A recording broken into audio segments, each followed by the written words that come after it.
Nag-exercise na naman ako ngayon mga palangga. Tapos ngayon, naglalakad-lakad nga ako. May nakita akong yung libingan na nasa harap lang ng bahay nila.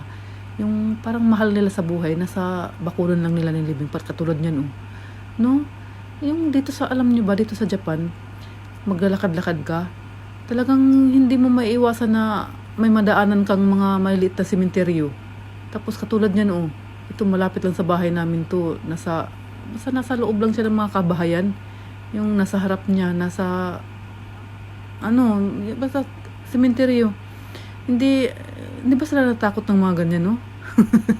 Sa bagay, sa atin kasi, mas nakakatakot yung buhay kaysa mga patay. No? Tapos yun, sa Manila naman, nakakita na ako ng mga ganito. Kaya lang, yung mga nakatira naman ay mga homeless. Lalo na sa news, nakikita ko yan.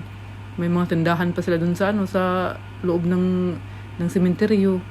Tapos yan dito, wala ka naman makikitang gano'n na mga homeless na nakatira dyan sa sementeryo. Kaya lang, yung mga bahay nila, nasa lang, kapitbahay lang nila yung mga sementeryo ba?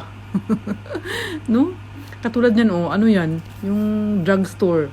Nasa likod lang siya ng sementeryo. So, nasa loob lang siya ng kumbaga sa atin, yung subdivision, ganun. Wala, natural lang sa kanila talaga na ganyan. Ako minsan, natatakot ako maglalakad-lakad pagka ako lang mag-isa. Wala akong nakikita ba. Minsan, kahit nasabihin mong hindi naman nakakatakot, lalo nakakatakot yung nila, yung cementerio ba nila. Tapos ito katulad dito, yung may vlog na ako nito na talagang nililihis nila yung hindi nila ginagalaw ba. Tapos ito naman, dito ako dumaan, medyo malayo sa bahay namin to. Tingnan nyo naman, nasa harap lang nila yung yung pintuan nila. Pagbukas mo, sementeryo na. Ganun, marami sa kanila dito. No? Nakakatakot ba? Paano yung pag umuwi sila ng gabi? No? Yung pagbungad nila, yan ang bungad nila. Siguro mura lang yung mga bahay-bahay na yan, mga ganyan na nasa pintuan, nasa lang, pagbukas, na. Sementeryo na, no? Tapos yan, dito ako naglalakad-lakad mga palangga. Alam niyo ba, yan dito sa Japan, marami kang makikitang mga park na ganyan, yung laruan, yung doon naglalaro yung mga bata.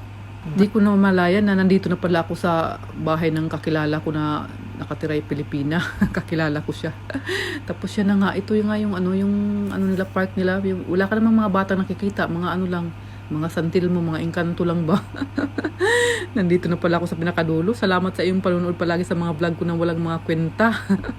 Kung nagustuhan niyo yung video ko, paki-like naman, paki-share naman. Thank you for watching. English yun na. Salamat.